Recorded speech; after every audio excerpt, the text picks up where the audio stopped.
Estamos iniciando mais um programa Viva Voz Saúde, pela Rádio Nossa Senhora de Copacabana, aqui no Rio de Janeiro. Hoje é dia 31 de janeiro de 2026, último dia do mês. O mês acabou de começar e já acabou. Ou seja, é a vida corrida e correndo. E agora, a partir de amanhã, entra no mês, que é o mês que eu mais gosto, que é o mês do Carnaval. Tem gente que gosta de Réveillon, acha que aquela passagem de mudança de ano não dá muito valor a isso. Eu dou valor ao Carnaval. Eu fui vice-presidente da Escola de Samba Caprichosa de Pilares, que, aliás, fizeram uma trairagem com a nossa diretoria há 2 décadas atrás. Destituíram de forma irregular a nossa diretoria. A escola, no ano seguinte, foi para o 2º grupo, no outro iria para o 3º, não foi. No 3º ano ela foi para o 3º grupo e nunca mais voltou para o grupo especial. Era uma escola assim como a América. As pessoas eram como eu, Portela e Caprichosa, Mangueira e Caprichosa. Era uma escola querida, mas é só para a gente ver como é que às vezes quando tem uma pessoa do mal ou um grupo do mal, destrói. Destruir é muito mais fácil do que construir. Mas então, dica minha, bloco areia no Leblon, bloco empurra que pega no Leblon e chegue mais cedo no desfile das campeãs na Marquês de Sapucaí para assistir a escola de samba Embaixadores da Alegria, que é dirigida por Paul Davis e Caio Leitão, que é uma escola de samba que dá espaço, voz, performance para pessoas especiais. E essas pessoas especiais são realmente de uma grande diversidade. Você tem lá pessoas amputadas, pessoas deficientes visuais, diversas formas de quadros neurológicos. E essas pessoas têm vez. É a escola que abre o desfile das campeãs, que é no sábado seguinte ao desfile mesmo de domingo e segunda. E eu recomendo, se vocês forem no desfile das campeãs, cheguem mais cedo, porque normalmente quando eu já acompanho a escola há muitos anos, eu sou um dos fotógrafos da escola, quando a gente desfila, a gente vê que as arquibancadas ainda estão vazias, mas principalmente os camarotes e as frisas e as cadeiras especiais. Cheguem mais cedo que vocês vão se emocionar. Eu já acompanho há alguns anos e eu me emociono todos os anos que eu desfilo. Nos primeiros 2 anos, eu inclusive chorava durante o desfile de tanta emoção de ver aquela oportunidade que as pessoas estavam tendo. Agora eu já meio que me acostumei, mas é uma emoção que quem não sentiu mereceria sentir, porque é muita gratidão que a gente sente ali em perceber que uma oportunidade foi dada. É uma ideia originalmente do Paul Davis, é um inglês que gosta muito do Brasil, tanto é que casou-se com uma brasileira e veio morar no Brasil, ou veio morar no Brasil, depois casou com a brasileira, mas enfim, ele teve um problema de coluna, e ele ia participar de um bloco de carnaval ou de uma escola de samba, e ele teve um problema de coluna e ficou entrevado na cama e não pôde participar do carnaval. E aquilo deixou tão frustrado que ele começou a pensar, e quem não pode? Quem não tem essa chance? Eu estou só temporariamente incapacitado, mas e quem tem problemas mesmo? Como é que você vai botar na Mangueira um desfile alguém com algum amputado, por exemplo? Esse espaço não se abre nas escolas tradicionais, né? Então, recomendo, depois no link da reedição do programa de hoje aqui, eu vou colocar alguns links para vídeos que eu fiz dos desfiles da Embaixadores da Alegria. Mas, para minha alegria, eu hoje estou recebendo um convidado que nos foi indicado por uma professora da PUC Rio, da Pontifícia Universidade Católica do Rio de Janeiro, ele vem do mesmo departamento da professora Gioda, eu aprendi a falar que o nome dela em italiano é Gioda, Adriana Gioda. E nós fizemos um programa aqui no dia 17 sobre o mesmo tema que a gente está trazendo hoje. O programa de hoje, inclusive por sugestão dela, o convidado foi recomendado por ela, é para a gente aprofundar o que já foi profundo no programa anterior, que foi a questão da química que está envolvida nos chamados dispositivos eletrônicos para fumar. Existem vários sinônimos, né? A gente chama também de e-cig, cigarro eletrônico, chama de pod, chama de vape, chama de smoke. O cigarro mais famoso, o Juul, a gente também chama de Juul, mesmo sem ser da marca Juul.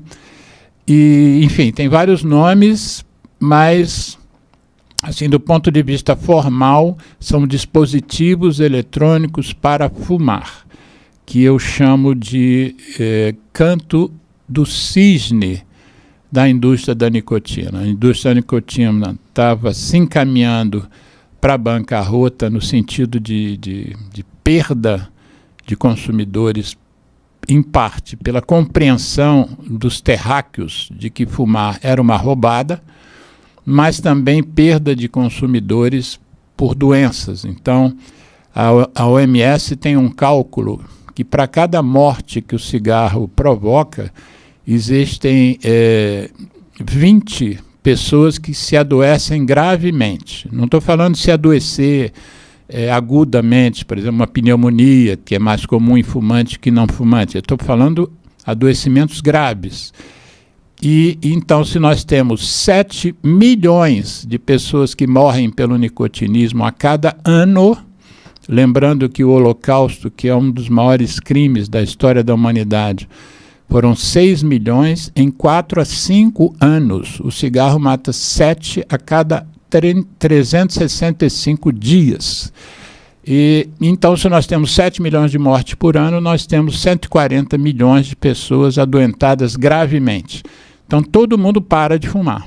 Então, a indústria do tabaco vinha perdendo o consumidor, a sua fama, em alguns meios, por exemplo, entre os jovens americanos, o cigarro era considerado algo cafona e usavam mesmo outro adjetivo, era algo nojento.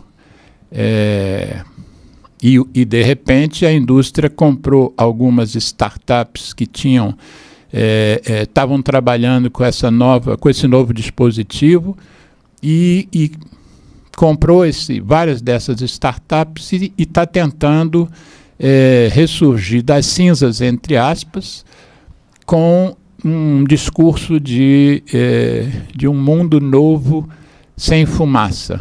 É claro que ela chama o que a gente chama de fumaça, ela chama de vapor. O verbo fumar, ela transformou em vaporizar. Tudo isso para amenizar o fato de que o nicotinismo é a maior arma química de destruição em massa que se conhece. Nenhum produto construído pelas mãos humanas tem o poder que a nicotina e todo o corolário que vem junto por causa dela, por isso que eu chamo de nicotinismo e nunca mais. Eu estou me policiando, né? Porque esse ano completo 50 anos que eu estudo tabaco. E desses 50, acho que uns 47 a 48, eu só falava tabagismo. Então eu estou me policiando que o problema não é o tabaco, o problema é a nicotina. Então é nicotinismo o problema. Até porque hoje nós já temos produtos feitos com nicotina sintética, nicotina feita em laboratório, que esse produto nunca viu uma folha de tabaco na vida. Então a gente tem que deixar claro que nós estamos tratando de uma substância química que tem um poder extraordinário de gerar dependência química. Estudos foram feitos com animais de laboratório e comprovou-se que tem um poder superior à heroína e à cocaína. e o álcool, e todos os benzodiazepínicos que a gente conhece que também tem algum nível de dependência. A nicotina supera eles todos. E por que eu disse que é a minha alegria de estar fazendo esse programa hoje com esse convidado de nome Leone Fragoso, que é mestre, ele é químico, graduado em Química pela Faculdade Souza Marques, ele tem mestrado em Engenharia de Materiais, tem doutorado no tema que a gente está trazendo hoje, né, a Química dos Dispositivos Eletrônicos, e agora está fazendo um pós-doutorado. Antes da gente entrar no seu doutorado, que é o tema principal do programa, eu queria que você falasse um pouquinho sobre você, no sentido que por que você escolheu Química. E eu faço essa pergunta sempre aos meus convidados, porque eu acho muito interessante a história das pessoas. Eu, por exemplo, sou médico, meu pai era médico, mas eu vejo gente fazer escolhas que não tem nada a ver com histórico, né? Uma coisa que meio que brota. A própria convidada, sua colega Adriana, e professora sua foi, Adriana Gioda, ela não tinha nenhum químico na família. Você tem químico na família? Boa tarde, muito obrigado pelo convite. Gente que agradece. Assisti ao vivo o convite, eu já aceitei na hora. Isso. Então, eu não tenho químicos na família. A minha família tem algumas pessoas que conseguiram se formar, mas são enfermeiros, dentistas, né, historiadores. Mas são poucos, mas tem, né, mais da minha geração. A química foi uma paixão. A gente antes do segundo grau, antes do ensino médio, eu tive contato com a química. Foi uma coisa que me chamou muita atenção. Entender como que as coisas funcionavam era uma curiosidade que eu sempre tive. Aquela criança que sempre quer ser astronauta, cientista. Eu queria ser paleontólogo, era uma palavra difícil para uma criança. Eu queria, né, ser né? bombeiro. Pois é, eu queria ser paleontólogo porque eu queria entender como funcionava a vida, e a química eu podia fazer isso também, entender como é que as coisas funcionavam. E eu levei essa curiosidade para a vida adulta, para a adolescência, para a vida adulta. E quando eu fui um dos primeiros alunos do ProUni, quando o ProUni começou a garantir a entrada dos alunos na faculdade particular, e eu precisava disso porque eu precisava trabalhar junto com a faculdade, então o noturno estava ali, o ensino noturno, na Souza Marques, inclusive, e surgiu a química no noturno, que não tinha no início da procura. Aí eu falei, não, então eu vou realizar meu sonho, vou fazer minha faculdade de química, vou fazer a área que eu quero, e daí em diante eu vou procurando o que mais eu posso fazer com essa área. Você se encantou primeiro com orgânica ou inorgânica? Eu me encantei mais com a inorgânica. Mais com a inorgânica. A orgânica eu tinha um pouco mais de dificuldade porque ela tem alguns aspectos que sozinho a gente não consegue estudar, ver. Mas depois a química em geral foi chamando minha atenção. Agora eu sou mais da parte de analítica, de inorgânica, mas meu doutorado é em química, então a gente tem que ver todo aspecto de química, né? A gente não tem uma área da química específica no doutorado da PUC. Então, assim, eu voltei mais para essa parte de inorgânica no início mesmo, na faculdade. Eu fiz iniciação científica com síntese de compostos inorgânicos, inclusive eram compostos inorgânicos para tratamento de doenças ósseas. Era um osso sintético que a gente utilizava, né? Então a gente produzia esse osso sintético, também um projeto do SUS, que comprava esses materiais, preços altíssimos, e a gente produzia aqui, para poder desenvolver. Então já ali também começou a surgir a paixão pela área da saúde, para essa área que parece que tem um retorno bem maior para a sociedade também.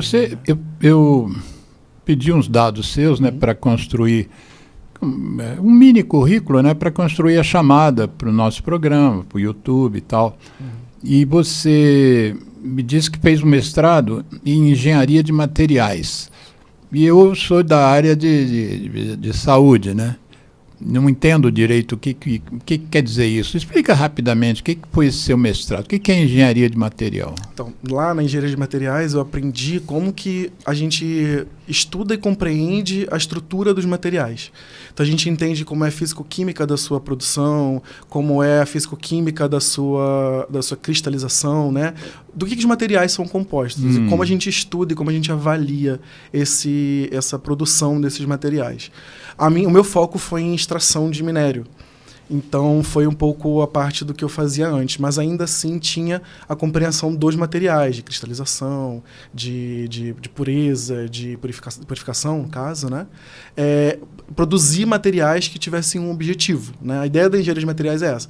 É você pegar de uma fonte e fonte da natureza. Exatamente, pode ser da natureza, pode ser até transformação de resíduos também, é uma engenharia de materiais, mas é você pegar de qualquer fonte e transformar ela num produto final, em algo que pode ser usado na construção.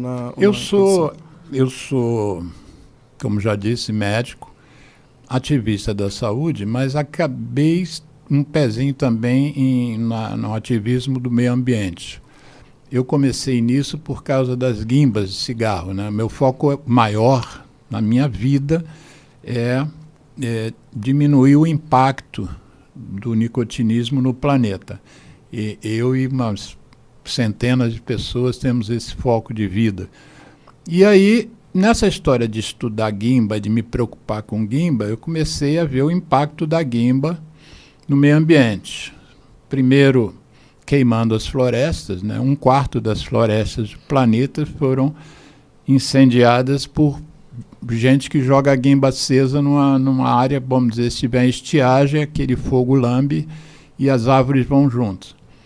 Aí, depois de uns 10 anos para cá, a preocupação nossa com a guimba que a guimba é plástico, né? Acetato de celulose, que é um tipo de plástico, você sabe muito melhor do que eu. E aí, eu fiquei trabalhando alguns anos só com foco, só divulgando coisas, fotografando guimba em praia, conseguindo banco de imagens de guimbas no estômago de peixe, de aves, enfim. Até que um amigo, hoje é meu amigo, mas ele é o maior pesquisador de guimbas que eu conheço, que é da Universidade de San Diego. O nome dele é Thomas Novotny. Eu vou te apresentar, inclusive, vou te passar os contatos dele e as coisas que ele produz e fala, para você também se juntar a nós nesse aspecto de combater os cigarette butts, né? Que eu agora descobri, há pouco tempo eu descobri, porque eu sempre falei cigarette butts, que é a guimba em inglês. Mas aí eu vi na Assembleia Legislativa de Portugal, um cara fazendo um movimento contra as guimbas, que a gente chama de guimba, né? São Paulo chama de bituca, e ele falando que as bundas de cigarro, é a bunda de cigarro. Eu nunca tinha ouvido essa expressão, bunda de cigarro, e é porque lá em Portugal se chama as guimbas de bunda de cigarro. E um dia eu estava passando na livraria Argumento, que é uma livraria perto da minha casa, no bairro do Leblon, e eles se expõem livros na vitrine, e alguns eles expõem em pé, assim, e tem uns livros grandões, com fotos lindas. E eu vi uma foto de uma capa de um livro desse, de fotografia, e o nome do livro era Buttocks.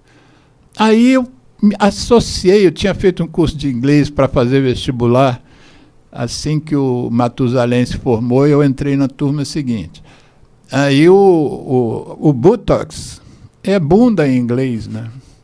E butts é a abreviatura de buttocks. Então, cigarette butts é bunda de cigarro, exatamente como o português fala. Aí esse professor que esteve aqui no Brasil a convite da Fundação do Câncer, o Thomas Novotny, ele conversando comigo, ele já sabia que eu tinha esse interesse nas guimbas. Ele falou: Alexandre, existem pessoas que são mais malucas do que você.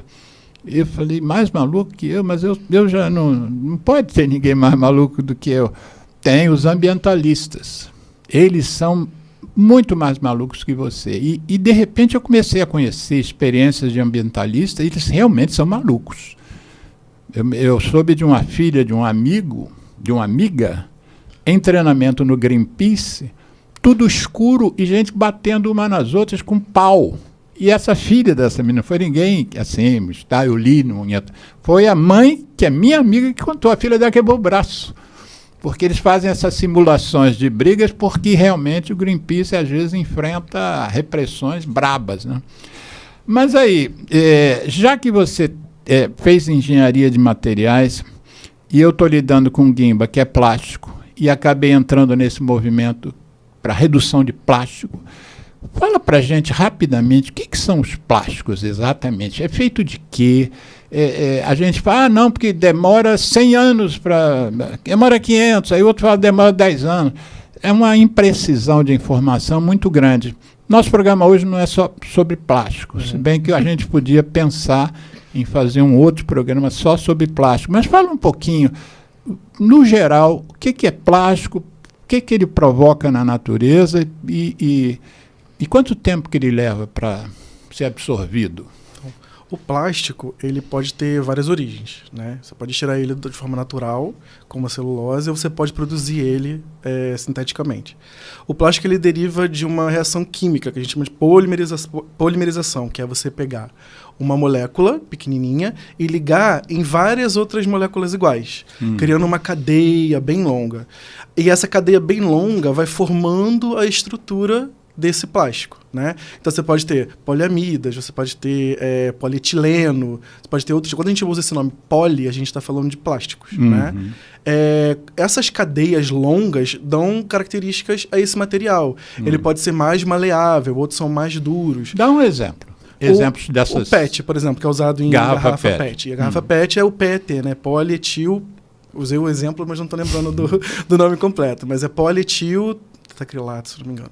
É uma molécula bem grande. Geraldo, vê aí, que é PET?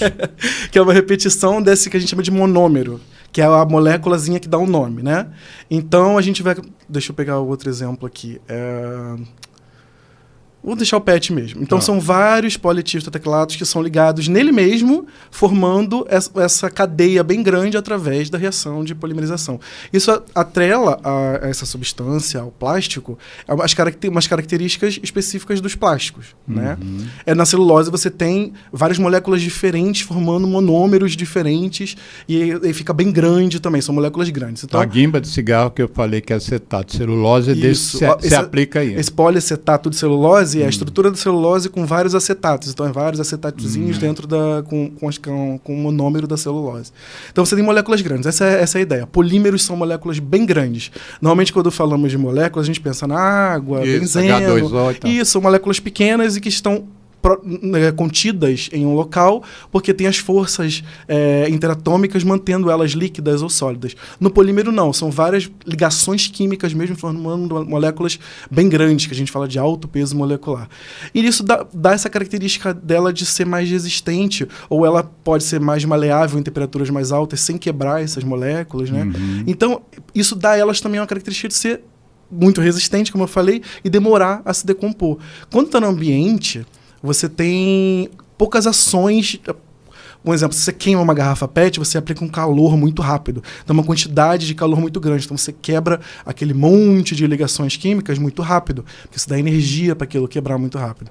Quando está no ambiente, você tem umidade, frio, calor, em quantidades menores e constantes, o que faz com que ela vá se degradando, mas num tempo bem mais curto. A gente fala de plástico no oceano, que ele, por exemplo, ele entra no oceano, na praia do Leblon, como uma garrafa PET, uma garrafa de Guaraviton. Sim. E aí ele entra na corrente, a corrente leva ele para dentro e tem a força térmica do sol, né? E também o pessoal diz que as marés fazem com que esse plástico bata em pedras e vai se desfazendo, aquela garrafa vira microplástico e depois nanoplástico, né?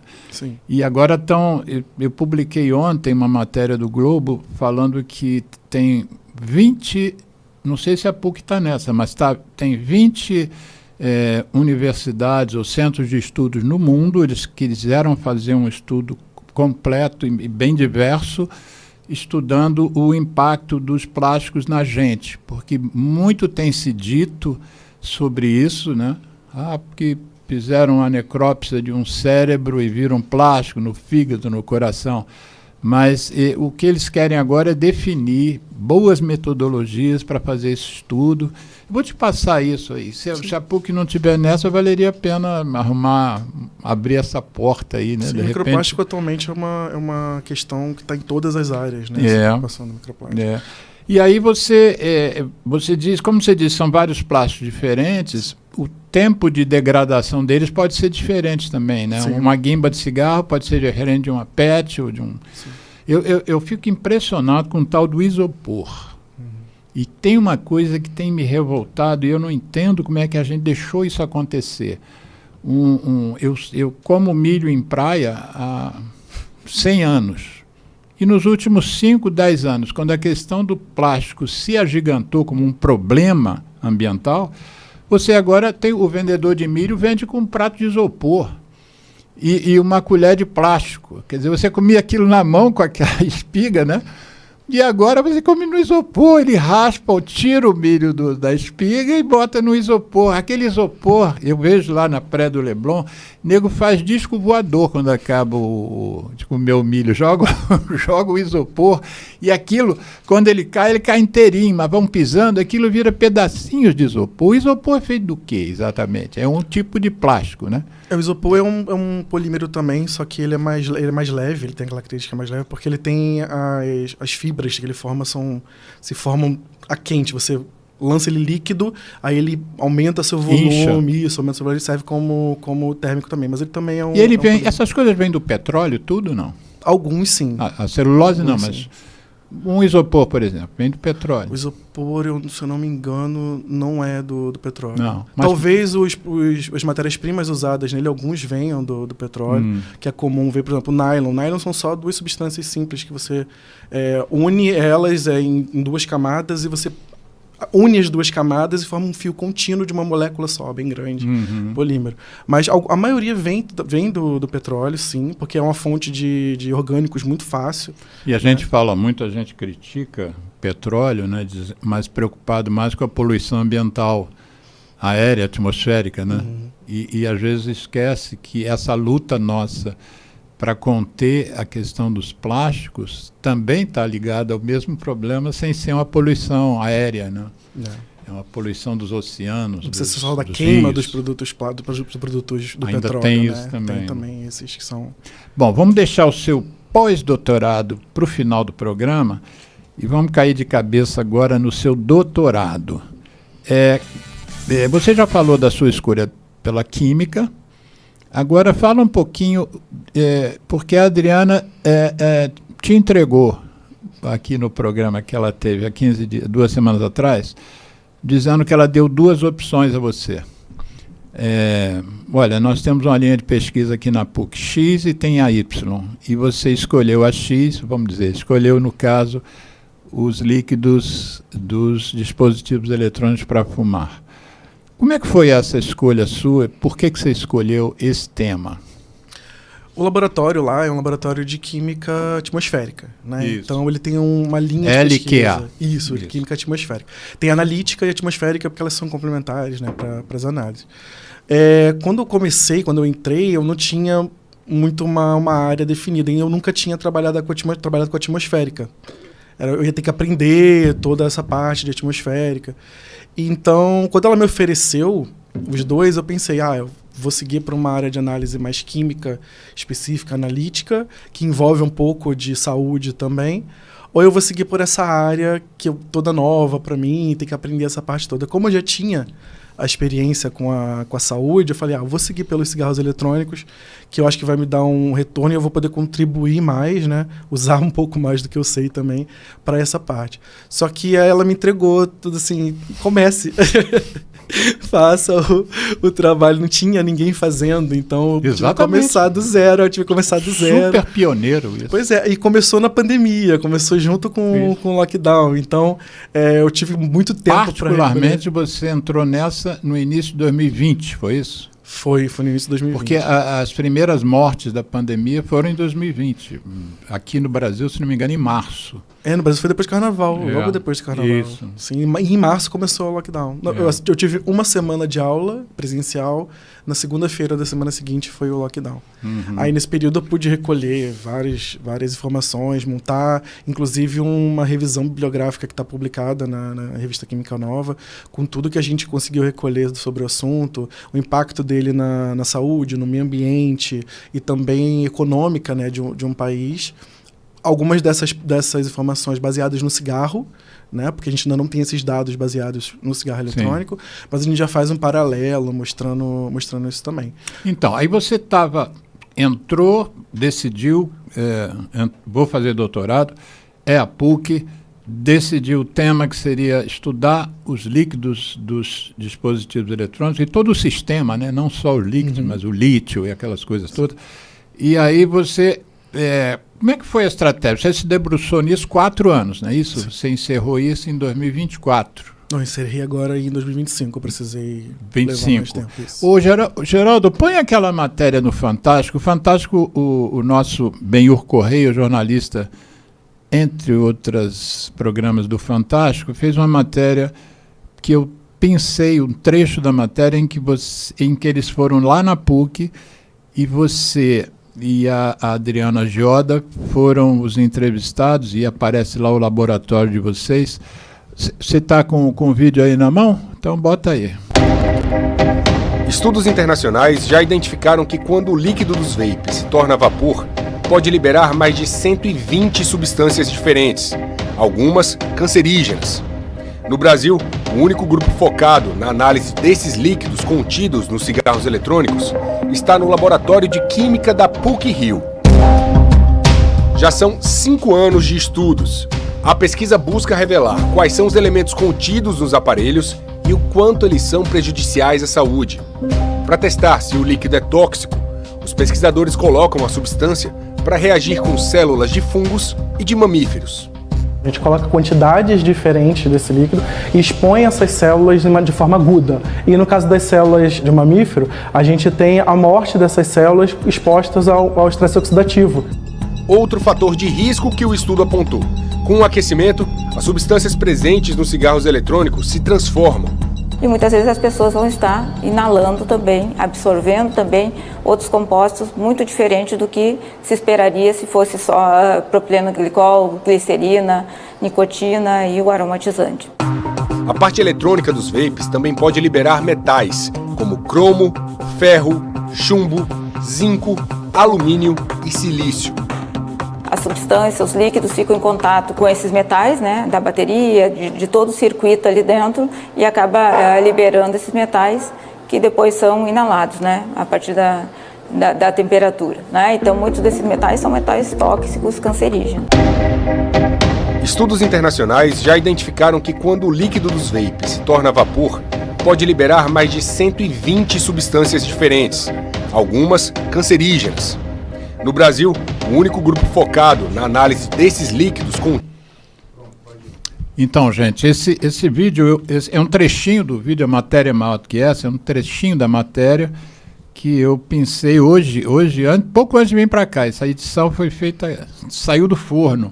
Esse programa foi exibido no Fantástico da TV Globo no dia 4 de agosto de 2024. Você estava naquele momento já... com a sua tese bastante avançada e desenvolvida, né? Então fala sobre o que você e o laboratório descobriram que, para orientar a gente, por exemplo, eu sou de uma teoria que o tabagismo é olha aí, o meu vício, né? O nicotinismo é um problema que requer transdisciplinaridade, né? É claro que os médicos, que são aqueles que enfrentam as doenças provocadas pelo fumo e são também aqueles que tentam medicamente ajudar as pessoas a pararem de fumar, nós estamos na frente normalmente, né? Historicamente, os médicos é que iniciaram as campanhas anti-tabaco e tal, mas eu já há muito tempo sei que a gente está numa rede, né? Os advogados são importantes, os fiscais de vigilância sanitária são importantes, a imprensa é extremamente importante. Eu tenho alguns pontos focais em relação ao tabaco, por exemplo, 2 jornalistas, originalmente um deles não é mais, mas os 2 eram da Folha, a Cláudia Colucci e o Mário César Carvalho. O Mário César já esteve aqui no programa 3 vezes, depois eu vou te mandar os links, porque ele é um devoto dessa luta, escreveu um livro, inclusive, chamado O Cigarro. A gente tem enfermeiros, psicólogos, fisioterapeutas, a gente tem, enfim. E eu não tinha muito contato, dentro desses meus 50 anos de luta, com a sua categoria, com os químicos, né? Estou achando isso muito interessante, quero divulgar ao máximo o que vocês estão fazendo. A Adriana Gioda já me disse que existem outros centros universitários de química trabalhando já nesse tema.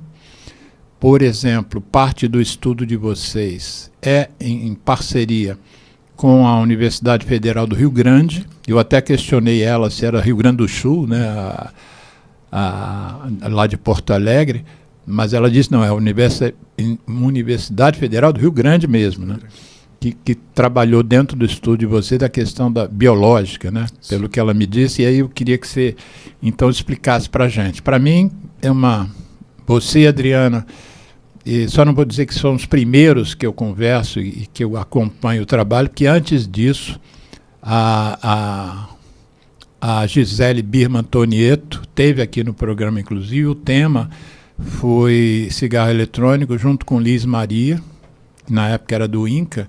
As duas conversaram sobre cigarro eletrônico isso em 2019, né? A primeira morte por cigarro eletrônico nos Estados Unidos foi justamente em 2019. Desde 2019, nós aqui, quer dizer, o CAT, né, o Centro de Apoio Tabagista, a nossa ONG, já está debruçado nisso, que já vamos para 6 anos. E ainda muita coisa a se saber. Você mesmo acabou de dizer que vocês começaram estudos com cigarro, né? Mas então fala o que você puder sobre o estudo de vocês, sobre a sua tese de doutorado. Então, inicialmente a gente determinou o que tem no cigarro eletrônico, né? O que teoricamente tem no cigarro eletrônico. Então, a gente sabia que tinha a matéria-prima dele era glicerina, propilenoglicol, a nicotina, derivada do tabaco, que podia estar em 2 formas, ou sal de nicotina ou a nicotina básica, ou freebase, como eles chamam, né? Eles modificam a nicotina freebase para poder ela ficar menos irritante e poder usar quantidades maiores. Aí virou sal de nicotina. Virou sal de nicotina, né? É uma reação química básica. A nicotina tem uma característica básica, você reage com um ácido formando um sal, né? Sal e água. E os saborizantes.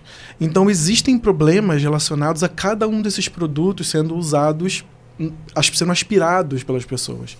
Né? A glicerina e o propilenoglicol já têm a sua toxicidade conhecida quando ingeridos, quando usados na pele. São produtos de cosméticos, são usados comumente. São umectantes, né? Que dão aquele aspecto úmido ao batom, ao pó compacto, né? Ao gloss para os lábios. A nicotina, a gente conhece os efeitos especificamente por causa do cigarro, né? E os saborizantes, nós temos alguns estudos que mostram os efeitos de aspirar os saborizantes. Então, primeiro a gente entendeu quais eram os aspectos de cada um deles. Aí, como eu falei, foi durante a pandemia, a gente não conseguiu obter os aparelhos em si, os líquidos em si. Então, eu dei a ideia à professora da gente comprar esses materiais separadamente e estudar a toxicidade deles em cada momento. Comprar propilenoglicol, glicerina, nicotina e o saborizante de comida, que é um saborizante de comida que é usado. Saborizante de vela, saborizante de outras coisas que são adicionadas no cigarro eletrônico. Né? O diacetil se encaixa nisso? O diacetil é o de manteiga. Então, muitos que têm um sabor amanteigado, né, usam o diacetil, que é o responsável pelo pulmão de pipoca. Isso. Pulmão de pipoca, porque a pipoca é preparada com diacetil. Dentro da pipoca não tem manteiga, é uma gordura com sabor de manteiga. E as pessoas que trabalhavam na fábrica, que estavam expostas ocupacionalmente a isso, né, desenvolveram a bronquiolite, que é uma fibrose. Isso, bronquiolite obliterante. Isso, que ficou conhecida como pulmão de pipoca.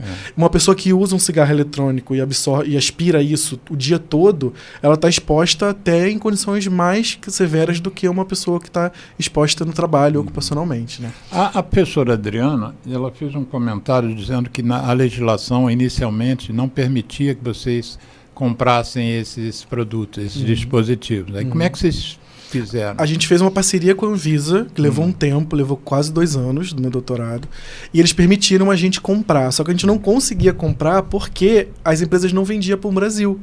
Então, as importadoras não conseguiam receber esse produto, nós teríamos que adquirir, né, pela internet, e ele chegaria na alfândega, ficaria barrado pelo formato que a gente, que a Anvisa orientou a gente de escolher, que ele obrigatoriamente pararia na alfândega, a gente levaria a autorização até lá para poder recolher esse produto. Lembrando que a Anvisa proíbe a compra e a importação de dispositivo eletrônico pela RDC número 46 do ano de 2009, né? Já vai para 17 anos que a gente ela foi renovada. Não pode importar, comercializar, vender. Isso. E aí encontrou-se essa saída, mas inicialmente não tinha esse poder, vocês resolveram estudar as coisas separadas. Isso. E aí, como então, a gente usou esse teste toxicológico, que é um teste comum, que a gente expõe de forma aguda. O que isso quer dizer? A gente pega quantidades do material, cresce as células em um ambiente controlado e expõe as células a esses produtos, a esses materiais, em quantidades cada vez maiores, até ver a morte dessa célula. Esse padrão do crescimento, se ela vai crescendo cada vez menos até que ela morre, gera um padrão que determina pra gente a toxicidade, dá um valor pra gente, né? Que a gente usa para comparar diferentes produtos. Com isso, a gente obteve para cada um deles o aspecto de toxicidade específico.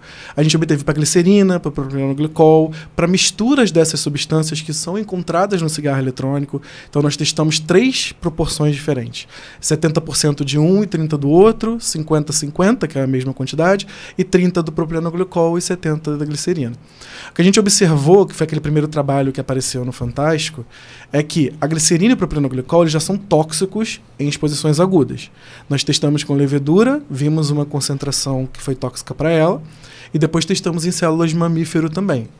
Aí, essa toxicidade que foi observada, a gente caracterizou para a glicerina, para o propilenoglicol. O propilenoglicol se mostrou mais tóxico do que a glicerina, e quando misturávamos os dois, a gente observava que a toxicidade aumentava ainda mais. Então, eles separados obtinham valores de toxicidade, eu vou colocar em 6%. O propilenoglicol apresentava em 5%. Quando nós misturávamos os dois nessas proporções diferentes, a toxicidade chegava já na menor quantidade que a gente testava, em 0,5%, 0,25%. Então, eles se tornavam ainda mais tóxicos. Isso tudo com substâncias puras. E só 2? Só 2. Substâncias puras vendidas como padrão de análise, né? Que a gente chama de PA. Então, a gente viu que já tinha toxicidade numa matéria-prima daquele material, do cigarro eletrônico.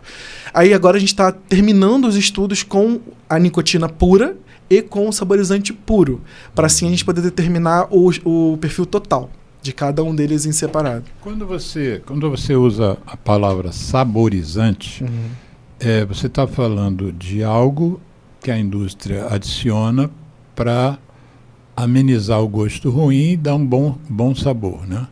Eu faço uma pesquisa junto ao FDA, mas também junto ao jornalismo investigativo americano e australiano, e eles têm catalogados, pelo menos, sobretudo nos Estados Unidos, pelo menos, eles estão agora mudando, mas inicialmente falava assim 15 mil e agora estão falando em 20 mil apresentações diferentes. Esses números são, para mim, tonteantes, né? Como é que você pode escolher 20 mil tipos diferentes de sabor para um determinado cigarro eletrônico, né? É isso mesmo, assim, a disponibilidade de combinações é nesse nível de possibilidade? Sim, não só a quantidade de sabores que eles colocam lá para chamar cada vez mais atenção e de cada vez pessoas mais jovens também, né? Sabores com muita menta, como a produtos que você pode criar o seu próprio sabor. Há produtos em que você pode colocar mais friozinho da menta. Eles não usam menta porque o mentol é irritante. Eles usam um refrigerante sintético, que é o WS23, né, ou 27. Você pode aumentar a quantidade de friozinho, você pode aumentar a quantidade de ardência, a quantidade de doce. Os aparelhos já permitem isso também. Então, essa quantidade em 20 mil pode ser multiplicada por proporções cada vez maiores. E eles misturam sabores diferentes. Eles misturam manga com kiwi, misturam morango com uva. Mas é impressionante a quantidade de combinações. Eu tenho um vídeo que na edição do... Esse eu acho que eu não te mandei. Eu fiz um vídeo a partir de imagens de lojas, de vapor shops, como eles chamam lá. Sim. E IQOS shops também, dos cigarros da Philip Morris, né, de tabaco aquecido. E eu peguei essas fotos e fiz um vídeo, botei uma música de fundo. É impressionante, porque a gente está acostumado, por exemplo, quem é fumante, ou já foi, sabe como é que se vende cigarro no Brasil, né? Por exemplo, você vai numa banca de jornal, tem um stand lá de acrílico. Antigamente se vendia cigarro em padaria. Os cigarros ficavam ali do lado do caixa, na frente da caixa, né? Era um acrílico, era uma coisinha que ocupava ali aquele quadrado que a caixa ocupa. Quando você vê as lojas que vendem vapes nos Estados Unidos, são lojas, primeiro, não vendem outra coisa, não vendem nem cigarro comum, só vende vape. E são lojas assim de, sei lá, 100 metros quadrados, prateleiras e mais prateleiras em todas as paredes, os balcões, tudo opções diferentes dos dispositivos eletrônicos. Faço questão que os ouvintes vejam essas imagens só para a gente entender como nós estamos sendo salvos pela Anvisa. Né? Já tem 16 anos que a Anvisa tem se mantido firme na questão do impedimento e da comercialização. E os industriais que têm interesse nisso, e os seus prepostos e muitos influenciadores pagos, ficam fazendo chacota da Anvisa e do Brasil, né? O nosso movimento é um dos mais importantes do mundo, e eles ficam fazendo chacota, dizendo que nós somos atrasados, que o mundo evoluído já suplantou isso, e que já há compreensão de que os cigarros eletrônicos são menos danosos, né? Sim. Agora, quando você fala quando a gente está falando de não sei quantos milhares de substâncias diferentes, uma das alegações da indústria para que a gente libere a venda no Brasil é para que não se compre o cigarro contrabandeado, compre-se o produzido aqui. Como se isso fosse verdade, porque os cigarros produzidos no Brasil há 100 anos, você tem cigarro contrabandeado também, cigarro convencional. Mas uma das alegações deles é que aí nós vamos saber o que nós estamos consumindo. Olha o nível da mentira. Você, que é um químico, que está completando a sua tese de doutorado há 5 anos. Você sabe o que tem nos cigarros eletrônicos? Tudo não. Então, tudo não. Como é que população, Geraldo, o nosso ouvinte aqui, se tiver um cigarro eletrônico sendo vendido, não, porque agora nós sabemos o que está sendo consumido. Mentira! Tem saborizantes, inclusive, que tem centenas de substâncias diferentes para dar a de cola, por exemplo, né? Daquele refrigerante. Um saborizante? Um saborizante que tem centenas de substâncias ali para dar aquele mesmo sabor de cola. Aquele cola refrigerante, né? Aquele saborzinho. Esse saborizante, eu analisei um desses por HPLC, porque eu preciso ver a composição química, né? Uma lista gigantesca de substâncias. Eu não consegui nem identificar todas. Porque algumas ali são de banco, a gente precisa de banco de dados para isso, né? São banco de dados que eu não tinha. Então eu encontrei, para sabor de cola, eu encontrei sabor que é usado para doces, né? Para algodão doce, para canela, para cravo, sabor de fumaça de churrasco, tudo para dar essa sensação de cola.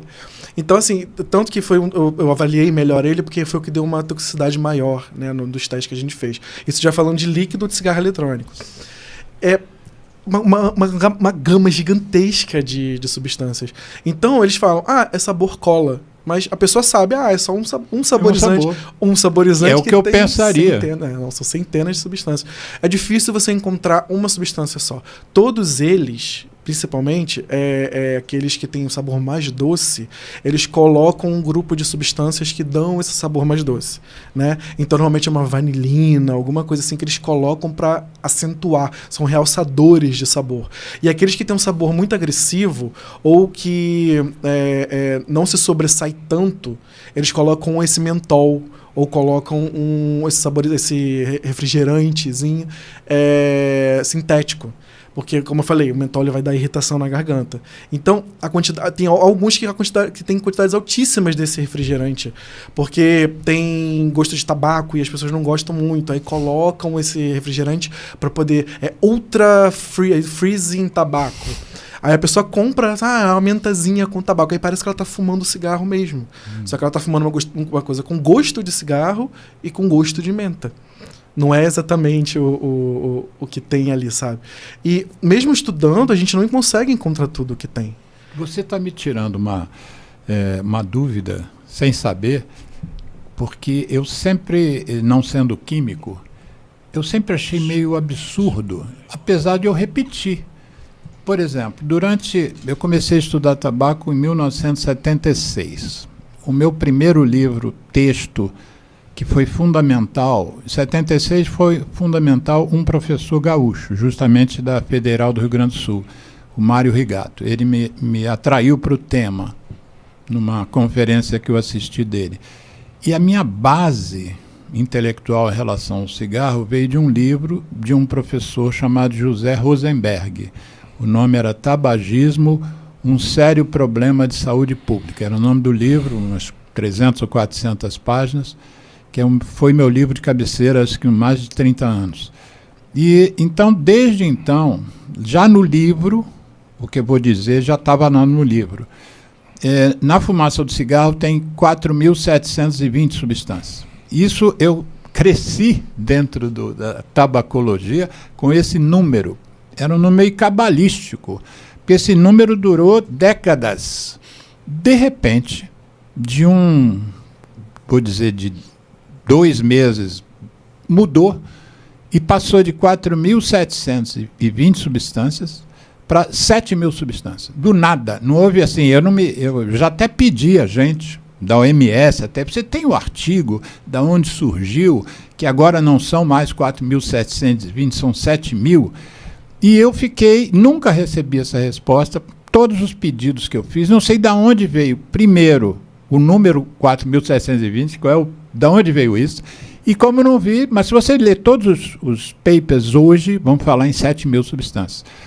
E uma das coisas que o professor Rosenberg me chamava a atenção no livro e pessoalmente, eu era amigo dele pessoal, ele dizia o seguinte: Alexandre, o cigarro esquenta, a ponta do cigarro vai de 800 a 1.200 graus, e a essa temperatura, algumas substâncias se partem e outras se juntam, né? Pirólise e pirossíntese, né? E aí, às vezes, essas substâncias que se juntaram, ela é uma substância cancerígena. As outras duas, separadamente, não eram. E o contrário também é verdade. Você tem uma substância que, ao se partir, aquela fica mais inflamatória, provoca mais oncogênese. E aí, quer dizer, você tem 7.000 substâncias e você não sabe as combinações entre elas, individualmente, o que pode gerar aquilo. E o cara vem dizer que a gente agora vai saber o que está consumindo. Isso era atribuído na época, o livro do professor José Rosenberg, essa edição é de 81. Aliás, tem uma coisa curiosa, que a primeira edição é de 70 e pouco, 76, eu acho. E a indústria comprou todos os exemplares. Quando saiu o livro, não ficou nenhum livro para as pessoas comprarem. E isso agora está sendo levantado lá nos Estados Unidos, na biblioteca lá do científica, ou não sei se do Congresso ou do FDA, em que tem esse documento de que os livros foram todos comprados pela indústria. Você vê quão bom era o livro, né? Quanto assustou a... E aí, parte se dizia que agora dos benefícios dos dispositivos eletrônicos é porque não há queima. O que gerava os problemas era que os cigarros eram queimados e agora os eletrônicos não têm queima. Como é que você, como químico, trabalha essa informação? O fato de ter ou não, porque até já dizem que há queima sim, né? Uma queima diferente. Como é que você analisa isso? Então, essa pergunta foi o que levou a gente a estudar os líquidos inicialmente.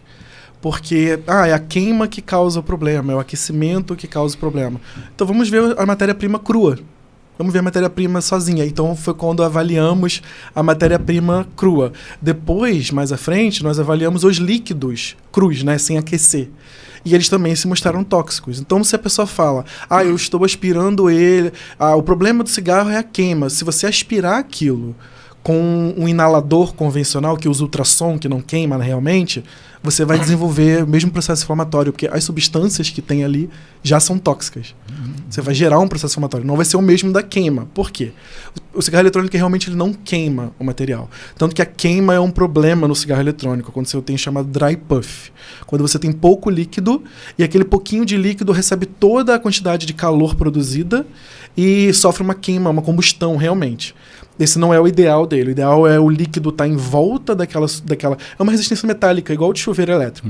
Está em volta daquilo constantemente, aquele aquecimento gerar o vapor se transformar num aerosol. Só que não é vapor de água. É vapor de glicerina, propilenoglicol, eles querem dar a entender que é vapor de água. Isso, muita gente acha que é água, né? Eu falo, você não tá consumindo nicotina? Essa nicotina vai estar na água? Aí a pessoa para, assim, aí eu explico para ela a composição, né? Então esse vapor de glicerina, propilenoglicol, saborizantes, e todos eles já vêm diluídos em propilenoglicol. Por isso que o propilenoglicol tá ali também. Passa pelo líquido, se resfria e forma um aerosol, que é uma mistura de gás com gotículazinhas bem pequenininhas. Mas tem material particulado ali. É isso, o material particulado, na verdade, o particulado não é sólido, são partículas líquidas, são gotículas, né? Essas gotículas, elas vão carregar o material. Esse aquecimento, né, mesmo que ele não aconteça, as substâncias ali já são tóxicas. Ele acontecendo, ele produz outras substâncias também. Aí entra a parte da minha revisão bibliográfica. Como eu não avaliei a fumaça, eu avaliei os estudos que já existem sobre isso. Que falam que ali você tem a formação de formaldeídos, você tem a formação de outras substâncias que são também cancerígenas, vou falar delas mais à frente, e também de acroleína, que é comum no aquecimento de óleos, né? E no caso da nicotina em si, o aquecimento da nicotina gera outros isômeros, outras substâncias. E as mais cancerígenas, voltadas apenas para a nicotina, porque a gente pensa em nicotina, a gente só pensa no vício, né? A nicotina... E na vasoconstrição. Exatamente, mas a nicotina sozinha ela também pode ser cancerígena, principalmente queimada, que é o que forma as nitrosaminas. As nitrosaminas estão relacionadas diretamente ao câncer. Então, uma das nitrosaminas mais perigosas, que é a NNN, surge na região da queima, que é 800 a 1000 graus Celsius, como foi falado. E ela é responsável pelas modificações no fígado, modificações no cérebro e em fetos também. Então ela é uma das mais cancerígenas. A NNK também, que são siglas para aqueles nomes bem grandes, e são todos derivados da nicotina. Seja pelo aquecimento ou seja pela queima. Quando você falou em feto, o que você quis dizer? Em grávidas fumantes. Né? Essas substâncias são as principais responsáveis pelas modificações e os problemas relacionados à gravidez. Não é só o câncer. Não é só o câncer. Não é só o câncer. Principalmente porque há o metabolismo da nicotina no corpo também.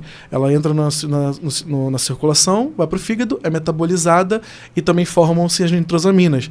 Tanto que a NNN é usada para determinar o quanto a pessoa consome de nicotina, porque ela sai na urina. Né? A NNK também sai na urina. Não é a dosagem da cotinina, é da NNN. Isso, pode ser as nitrosaminas também. A nitrosamina tem altíssima quantidade na urina de fumantes. Quer dizer que você pode pedir isso, os laboratórios, por exemplo, eles estão preparados para dosar isso? Talvez não clinicamente, mas quando você vai avaliar a metabolômica, né, como é o estudo do metabolismo da pessoa que fuma, as pessoas nos laboratórios buscam todas essas nitrosaminas, porque elas estão em grande quantidade na urina das pessoas. Né? Então você tem essa modificação das substâncias. E no cigarro eletrônico isso também acontece. A gente precisa determinar o quanto isso acontece ainda. Sim. que a gente não estuda a fumaça, a gente vai começar a estudar agora a fumaça. Então, o importante do trabalho vai ter outro no início... doutorando lá para pegar isso? Vai. Provavelmente eu vou orientar ele. Mas é porque eu tô lá no projeto ainda, né? Tô no trabalho. Uhum. Então, a ideia agora, a gente já avaliou as substâncias que tem nela, nem tem no cigarro eletrônico. Sem serem inaladas. Sem serem inaladas. A gente estudou a sua toxicidade em si, elas sem serem aquecidas, e agora a gente vai estudar também a questão delas aquecidas. Então vamos fazer o seguinte, o Geraldo já apontou a necessidade de a gente fazer o nosso intervalo. O programa de rádio tem que dar uma parada. Ele vai escolher uma música que fale mal do cigarro, que é a nossa, enfim, profissão de fé, e a gente volta para continuar essa segunda fase do trabalho. Vamos lá, Geraldão. ZY1 201, Associação Comunitária Nossa Senhora de Copacabana.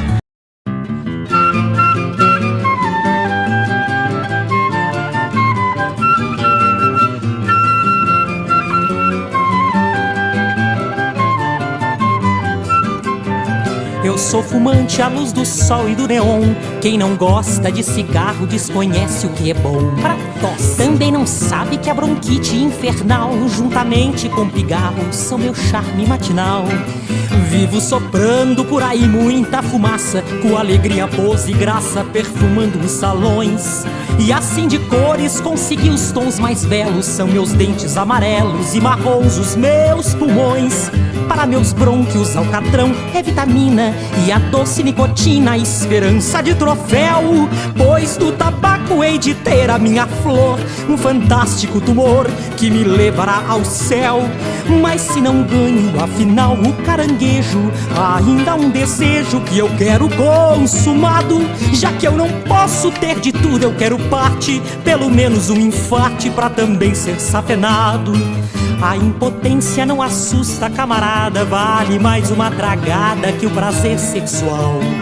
Um enfisema não está fora dos meus planos, pois fumante há muitos anos, o evento é natural. Uma gastrite duodenal, uma esclerose, finalmente em dupla dose, sei que um dia vou ganhar. E vou vivendo assim feliz a minha vida, até que a morte bem sofrida possa então nos separar. Para meus brônquios alcatrão é vitamina e a doce nicotina, esperança de troféu. Pois do tabaco hei de ter a minha flor, um fantástico tumor que me levará ao céu. Mas se não ganho afinal o caranguejo, ainda há um desejo que eu quero consumado. Já que eu não posso ter de tudo, eu quero parte, pelo menos um infarte pra também ser safenado. A impotência não assusta, camarada, vale mais uma tragada que o prazer sexual. Um enfisema não está fora dos meus planos, pois fumante há muitos anos, o evento é natural. Uma gastrite duodenal, uma esclerose, finalmente em dupla dose, sei que um dia vou ganhar. E vou vivendo assim feliz a minha vida, até que a morte bem sofrida possa então nos separar.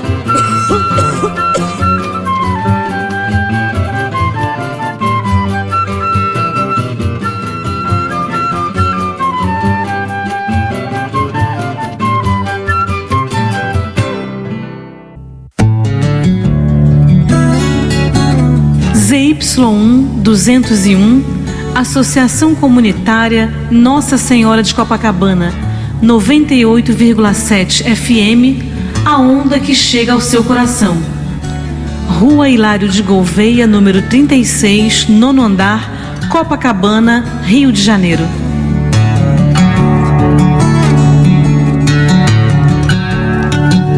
Estamos reiniciando o programa Viva a Voz Saúde pela rádio Nossa Senhora de Copacabana. Hoje o nosso convidado é um doutor em pós-doutoramento em Química. Ele se debruça pelo menos 5 anos sobre o tema que nós estamos discutindo hoje, que é a composição e os riscos dos líquidos que são utilizados na vaporização, quer dizer, na transformação daquele daquele líquido em inalação.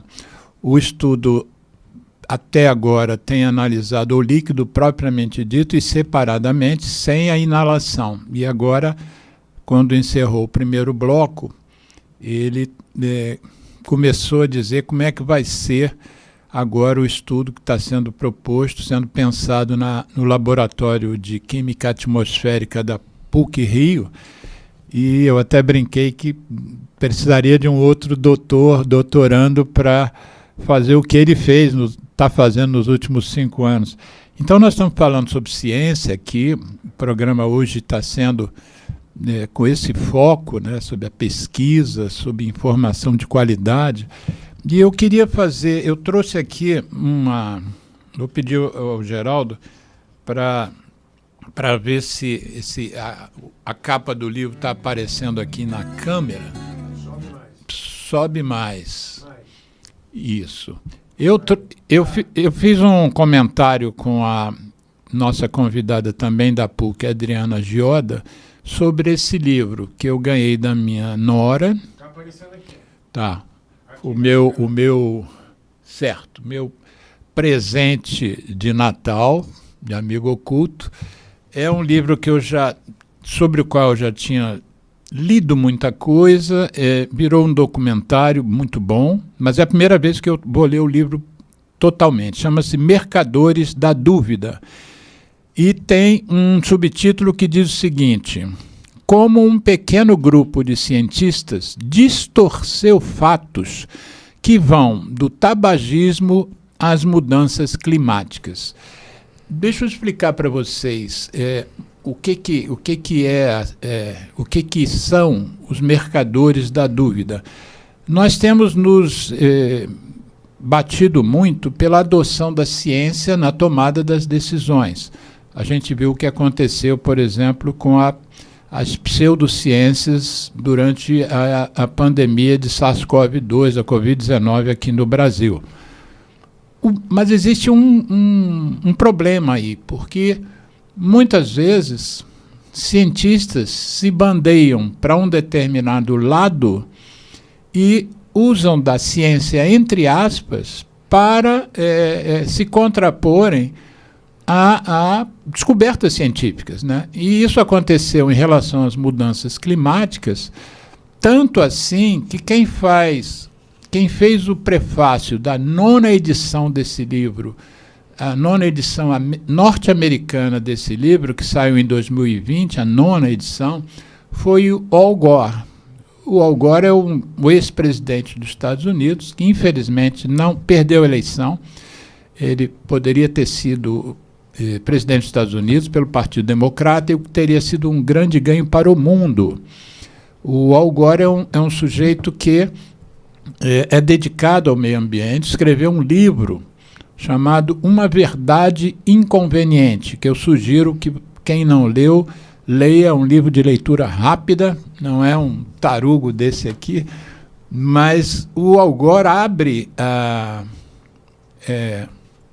abre esse prefácio dizendo assim: poucos livros tiveram tanto impacto sobre a opinião pública quanto Mercadores da Dúvida, quando foi lançado em 2010, ou seja, esse livro tem agora 16 anos.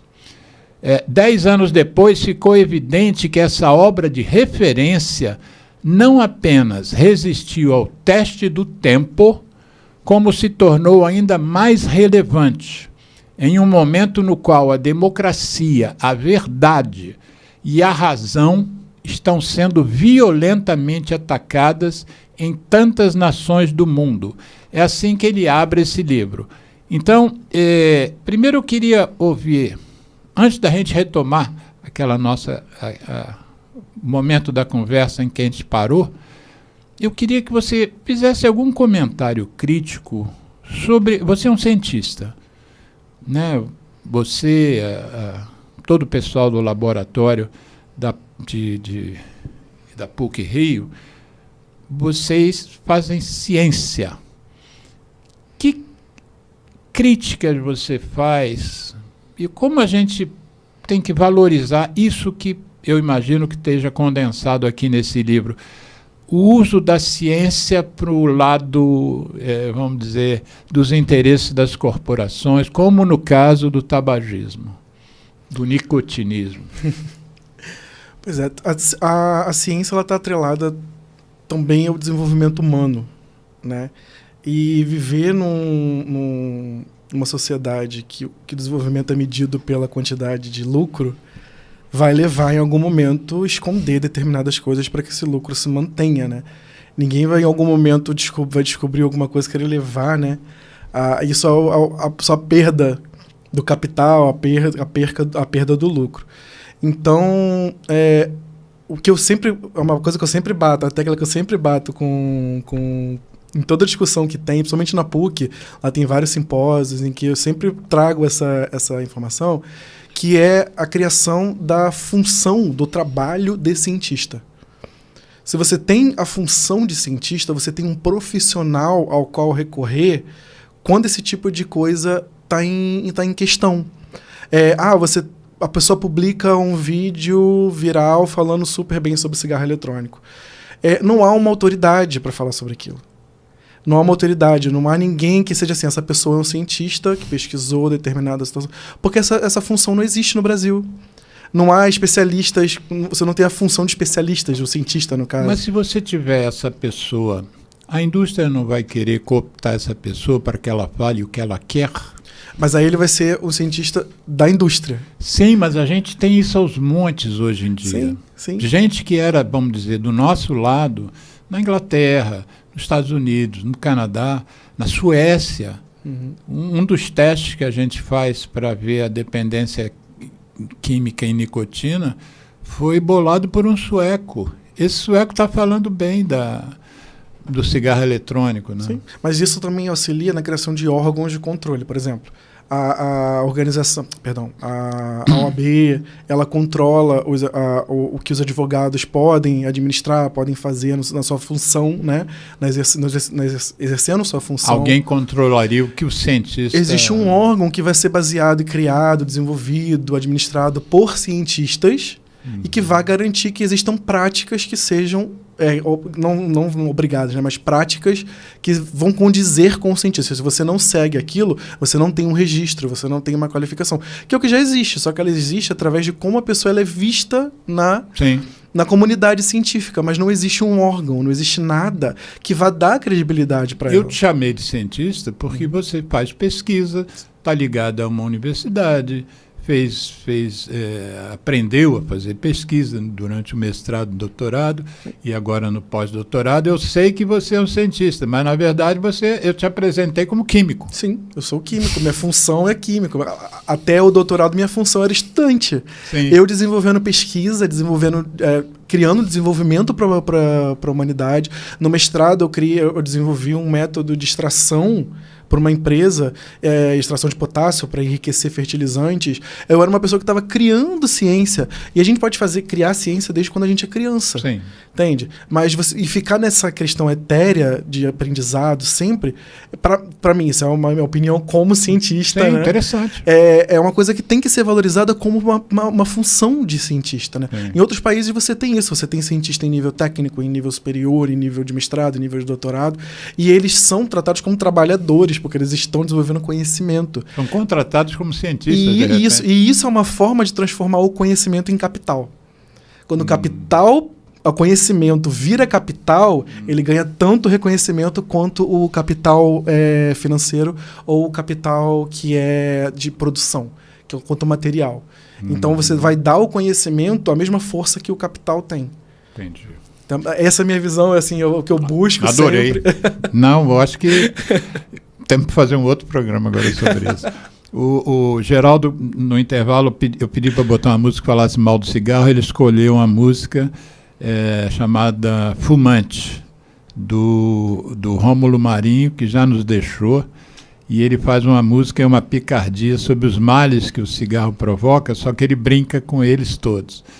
E acabou falecendo, tadinho, de câncer de pulmão. Ele tinha sido ex-fumante, né? Ainda pegou essa rebarba. Depois eu vou te passar o link, que é legal essa música. Aliás, todas as músicas que a gente tem aqui que falam mal de cigarros, são muito boas. Eu vou te passar todas, para você divulgar lá nos seus alunos e colegas. Então, nós estamos falando do momento o momento que vai entrar agora, que a PUC vai estudar os componentes na própria fumaça, e não apenas nos líquidos, como chegou-se até agora, e a sua tese de doutorado é sobre isso. Mas, para a gente fechar a sua tese de doutorado e o que vocês encontraram nos líquidos, eu falei que a gente falava de 4.720 substâncias do cigarro, e depois passamos a falar 7.000, eu já li até coisas falando de 9.000. Agora eu entendi, durante o programa eu entendi, que você falou, por exemplo, que um aromatizante pode ter 100 substâncias tóxicas para fazer um. Então dá para entender por que você tem 6.000, 7.000, 8.000, porque às vezes não são 8.000 substâncias, vamos dizer, adicionadas ali, mas são, enfim, construídas dentro desse processo. Mas, pelo que você analisaram até agora, quantas substâncias você poderia dizer que já identificou nos seus 5 anos de estudo? Então, isso também depende do desenvolvimento das metodologias, né? De como a gente analisa e também da qualidade dos aparelhos que vão sendo criados. Eles vão ficando cada vez mais sensíveis, a gente consegue identificar mais coisas também. Então, no caso do cigarro pode ter sido isso. As técnicas que eram utilizadas antigamente chegavam até 5.000 substâncias. Agora você consegue diferenciar. 4.720. É porque normalmente eu falo acima de 5.000. Eu falo tem mais de 5.000 substâncias tóxicas. Eu não dou um valor cravado para não ficar trocando sempre. Mas no caso do cigarro eletrônico, no meu trabalho, eu identifiquei com os parâmetros que eu tinha, eu identifiquei 95 substâncias espalhadas entre as amostras que eu tinha. Né? A maioria delas eram saborizantes, porque eu usei bancos de dados que a gente usa para comparar, né? Bancos de dados de saborizantes e de fármacos. Então, algumas substâncias eu consegui identificar. Mas na revisão, como eu falei, eu comecei lá em 2020, encontrando até 100 substâncias no líquido. Quando a gente passava para a fumaça, eram mais de 290. Isso nos estudos, isso não nos estudos. Não os estudos da PUC, nos estudos no meu, que você... as suas referências bibliográficas. Como eu não ia comparar com a fumaça, então eu não foquei muito nessa questão de identificar tudo. Então eu identifiquei o que eu sabia que tinha e o que eu podia depois quantificar. Porque a gente tem uma questão de saber se tem e depois quantificar. E essa quantificação depende de algumas outras coisas, como padrões, que às vezes são caros, né? Que a gente precisa saber a quantidade para depois comparar. São técnicas diferentes. Então eu consegui identificar 95, que a minha intenção era identificar os que eram mais problemáticos, né? Identifiquei os mais problemáticos, como alguns solventes orgânicos que são perigosos, que estão ali. Muitos passam uma ideia de, a gente usa óleo essencial aqui. Óleo essencial é óleo. Lipídios no pulmão causam problemas de saúde, causam pneumonia, entre outros problemas. A Evali. Evali, por exemplo. Então, tem essa questão de, eles botam como muito natural, mas o natural carrega suas coisas também. Então, eu encontrei muitos lipídios, O nego fala muito em tabaco orgânico. É bonitinho, né? Tabaco orgânico. Como você vai? É orgânico, então não vai queimar, então, né? Não, mas é daqueles que queimam. Aquele que o pessoal enrola... Eles chamam, eles vendem num pacotinho assim, chamado tabaco orgânico. Eu tô falando, parece que não vai queimar, né? É orgânico, não vou queimar, não vai mudar nada. É inacreditável. E aí você estima, pelas suas referências, você acha que essas substâncias, isoladamente, não vamos falando nem em pirossíntese, nem em pirólise, né? As isoladamente já passam de 200. Não, agora, atualmente, isso aí foi lá no início do trabalho. Agora, atualmente, a gente já está de 1.000 no líquido, sozinho. No líquido já está em 1.000? Sem nada. Quando aquece, ela já passa de 2.000 substâncias, que agora a técnica que eles utilizam é outra. E ela permite identificar mais substâncias, né? Então, você já consegue encontrar mais de 1.000 substâncias só no líquido. Então, aquele líquido que eu estou fazendo no laboratório só com glicerina, propilenoglicol, saborizante, nicotina, já tem mais de 1.000 coisas ali. Já tem mais de 1.000 substâncias. Né? Quando você aquece, ela vai para 2.000. Então a gente sabe que o líquido se modifica com o aquecimento. E a indústria vende a ideia de que não tem queima. Então não tem problema, é só aquecido. Não. Quando você dá energia, no caso calor, para qualquer tipo de substância, ela vai se modificar. O que muda é o quanto ela vai se modificar. Essa é a questão. Tudo se modifica com calor. O quanto que ele vai se modificar que é a preocupação. Lembra que eu falei do plástico? Se o plástico está no sol, recebendo água o tempo todo, ele vai se desfazendo aos poucos, né? Se você coloca fogo nele, a quantidade de energia é muito maior. Ele vai se transformar muito mais rápido e numa quantidade muito maior. Né? Então, e o que a gente sair falando um pouquinho sobre medicina, o conhecimento médico, ele não para, né?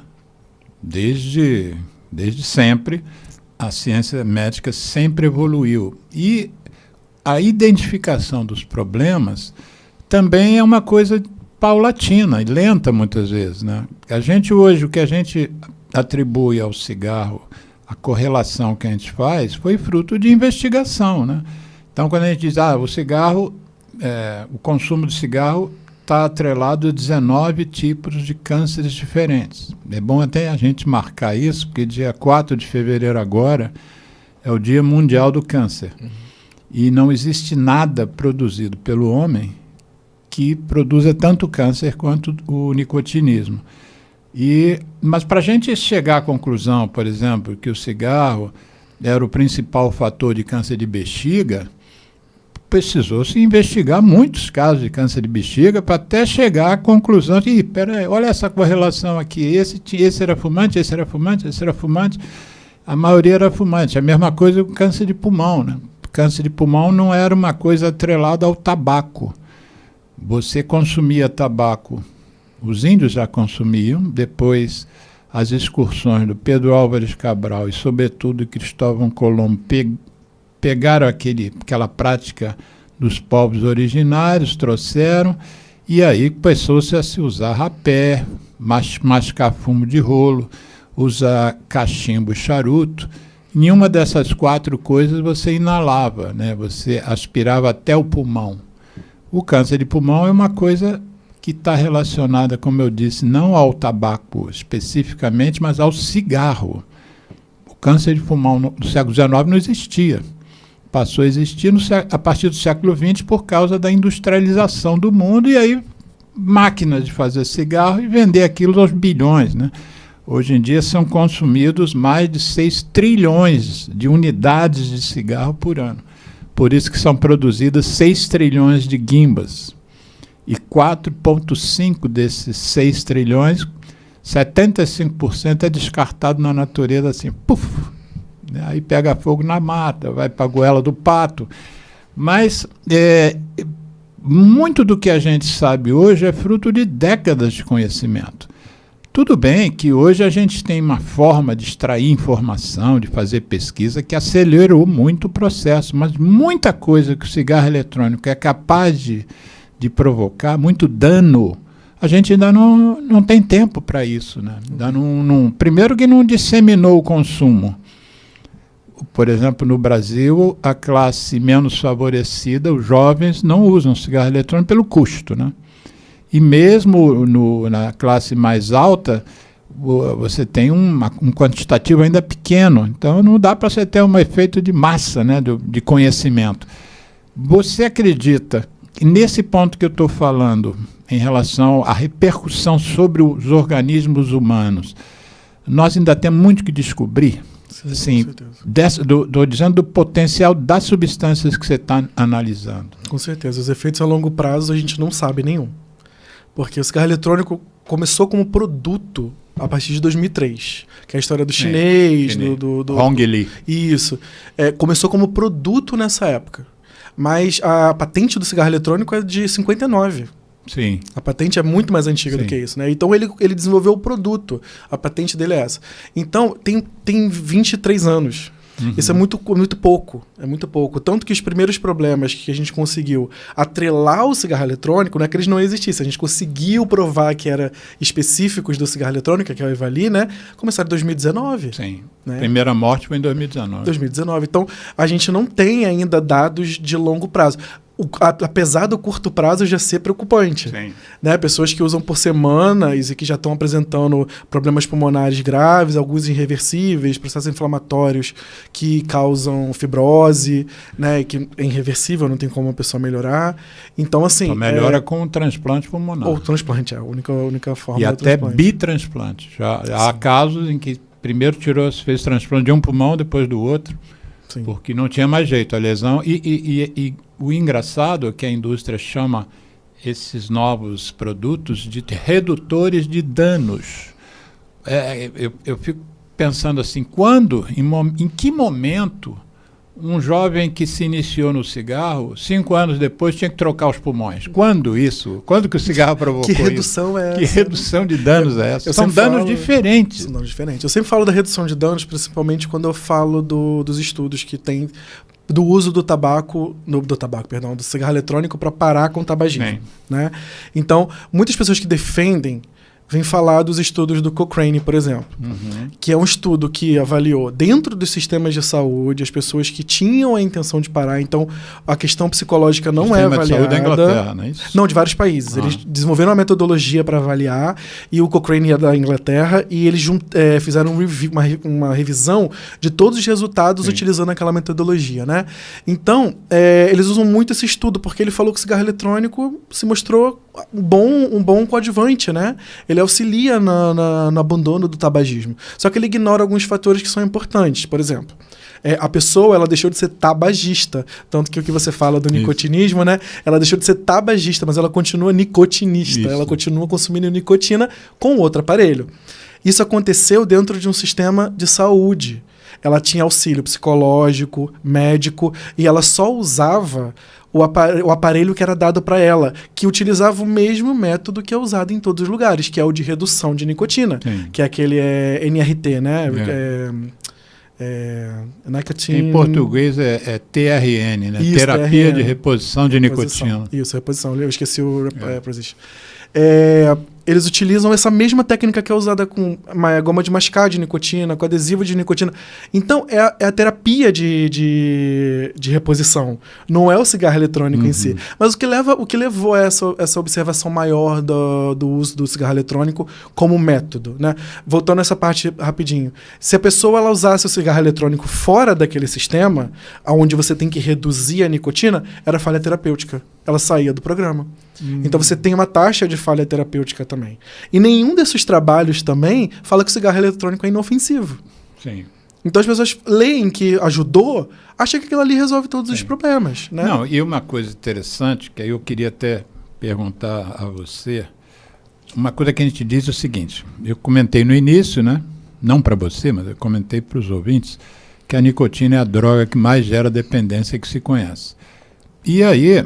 No Brasil, nós temos uma legislação em que o cigarro não pode ter mais, uma unidade, não pode ter mais que 1 miligrama de nicotina por lei. Né? Então, o máximo que um indivíduo que fume 20 cigarros por dia, o máximo, ele vai consumir no máximo 20 miligramas de nicotina dia.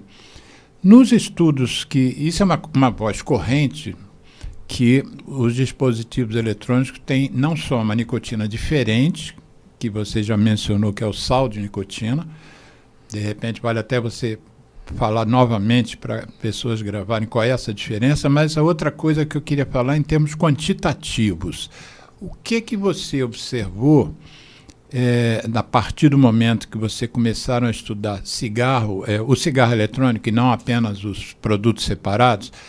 Como é que está esse quantitativo de nicotina nos produtos? Porque eu digo hoje, e fico batendo nessa tecla, que a doença principal do homem não é o tabagismo, é a dependência química em nicotina. Esse é que é o problema, porque a dependência química é que vai fazer você consumir aquilo diariamente durante 100 anos, e fazendo, no fim da vida, uma das 70 doenças que o nicotinismo provoca.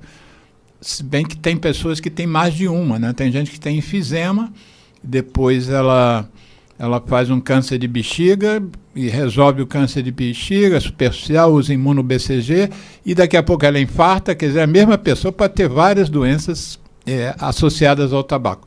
Mas eu queria que você... O que você poderia nos dizer sobre esse problema?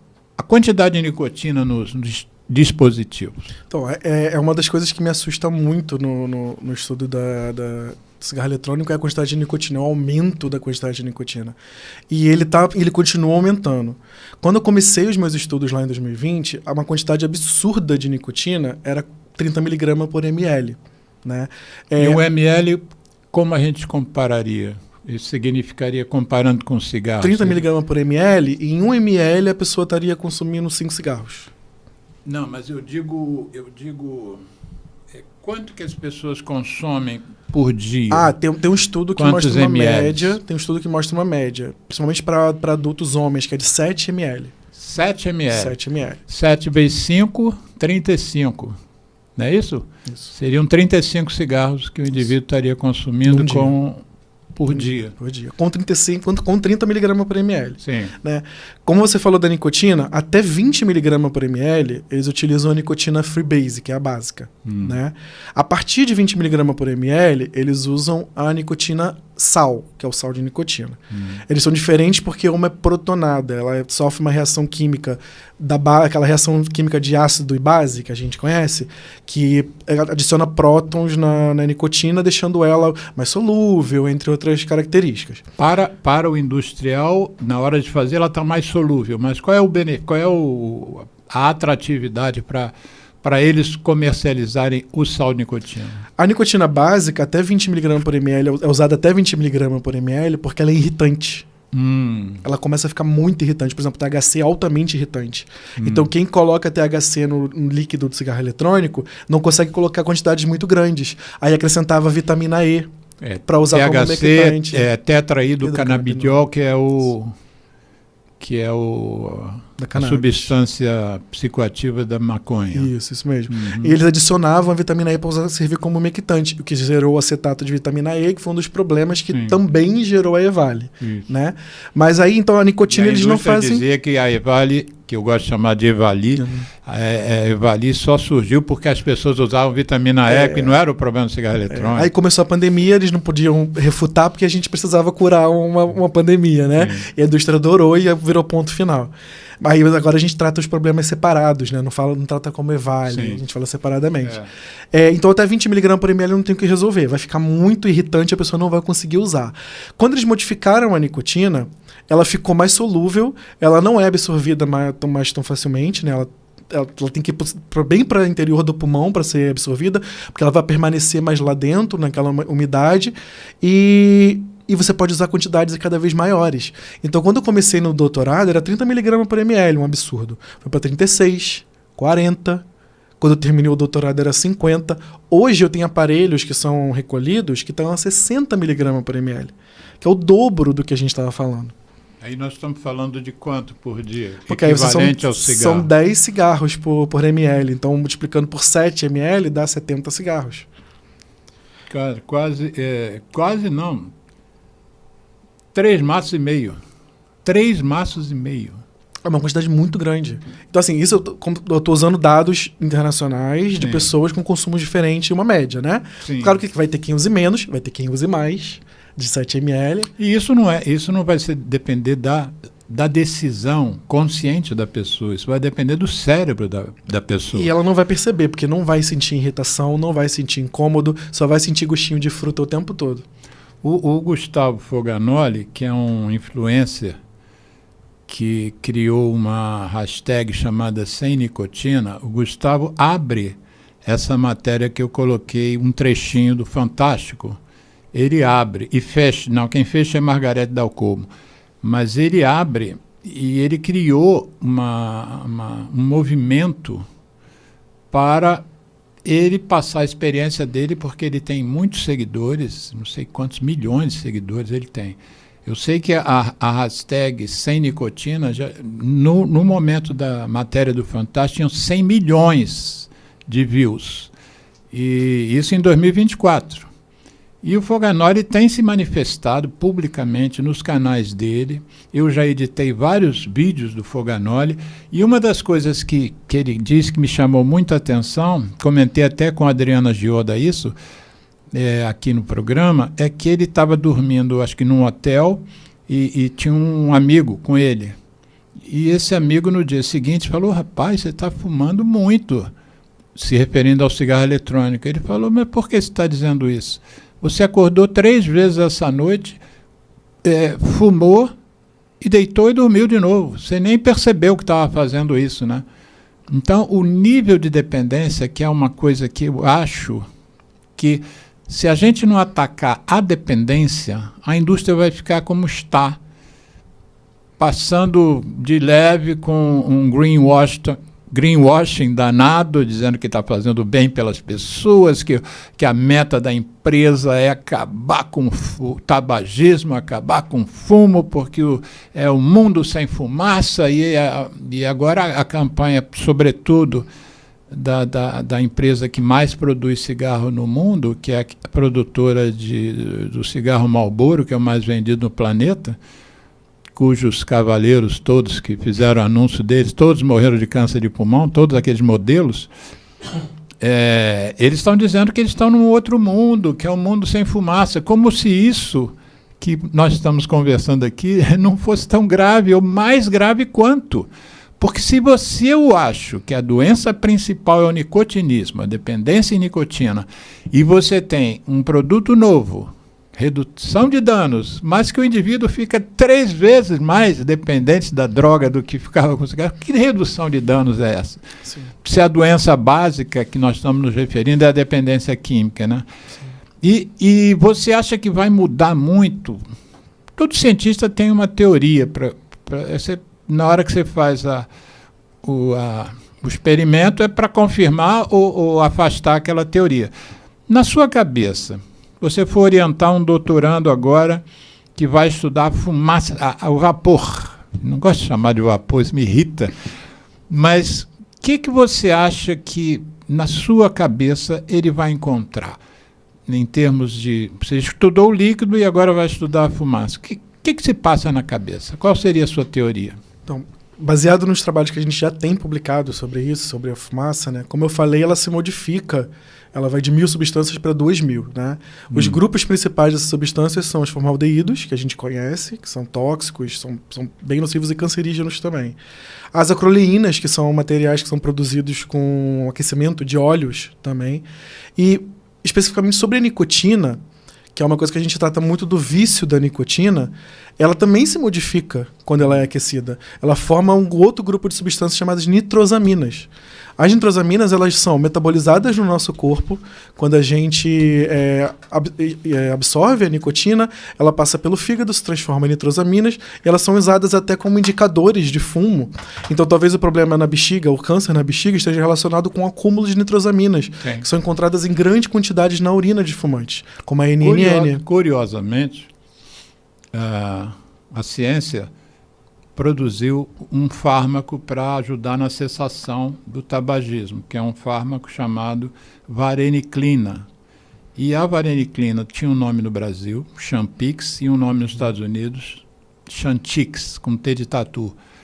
E a vareniclina foi retirada do mercado porque algumas experiências mostraram que ela liberava nitrosamina, quer dizer, um produto que é feito para ajudar o cara a parar de fumar, ou a moça, e, na verdade, tinha um risco de câncer. Parece que isso foi afastado, ela já está voltando no mercado, se bem que eu tenho feito pesquisas aqui no Brasil, em farmácias aqui do Rio, não tem localizado. Antes que o programa termine e você não me passe isso para os ouvintes, se as pessoas quiserem fazer contato com você, o que você disponibilizaria? Então, no nosso trabalho atual, que é com divulgação científica, a gente está trabalhando com o nosso Instagram, que é o @LQA, que as pessoas podem entrar em contato com a gente lá. @LQA PUC Rio. L de laranja, de laboratório, Laboratório de Química Atmosférica. E A de atmosfera. LQA PUC Rio. Isso, tudo junto. Tudo junto. Não tem hífen, não tem ponto, não tem nada. Tudo junto. Tudo letra minúscula, LQA.rio. Isso é o Instagram, que tem lá o Messenger, né? Você pode mandar uma mensagem no Messenger. Sim, lá e também tem todos os nossos sites, também pode acessar tudo por lá. Lá a pessoa ela vai poder entregar cigarro eletrônico pra gente para fazer o descarte ideal do cigarro eletrônico, não jogar o cigarro eletrônico no lixo eletrônico, que não é o ideal. Pode disponibilizar pra gente que a gente dá o descarte ideal para ele. A pessoa ela pode procurar para poder dar entrevistas, falar de como é como foi a experiência dela com cigarros eletrônicos. Nós temos uma psicóloga no grupo também, que é a professora Gisele Aleluia, que ela tá auxiliando a gente tanto no acolhimento das pessoas, quando a gente faz campanha, né? E ela tem dado muita informação, tem ensinado muita coisa pra gente muito valiosa. Aleluia. É. Ela é eu não lembro exatamente o cargo, eu acho que ela é diretora dos transtornos aditivos lá da PUC. E ela tem ajudado muito, ela amou a nossa campanha, nosso trabalho, então ela tá participando ativamente com a gente. Tá ajudando a gente em alguns projetos também. Ela vai aparecer nos nossos canais, falando sobre vício. A Adriana Ajuda, quando esteve aqui há 2 semanas atrás, comentou que vocês também fazem trabalhos em escolas. Sim, que é parte do nosso trabalho junto com o Ministério da Saúde, que é esse acolhimento e também em palestras. A gente dá palestras em escolas, a gente participa com uma banca onde explicamos. Eu vou. Quando você for, você me convida para assistir? Claro. Porque eu tenho um livro, Fumar Pra Quê, Meninas e Meninos, que agora em 2026 está fazendo 30 anos. Foi o primeiro livro eletrônico brasileiro, na verdade, a gente optou por publicar na internet. Ou seja, eu tenho uma especial predileção dentro do tabagismo por focar mais na não iniciação do que na cessação. Eu tenho uma clínica para tratar de fumantes, mas eu sinto mais tesão em tentar ajudar uma criança a dizer: não vou fumar. Esses caras não vão me pegar como pegaram meus tios, meu pai, meus avós, meus irmãos mais velhos. A mim eles não vão pegar.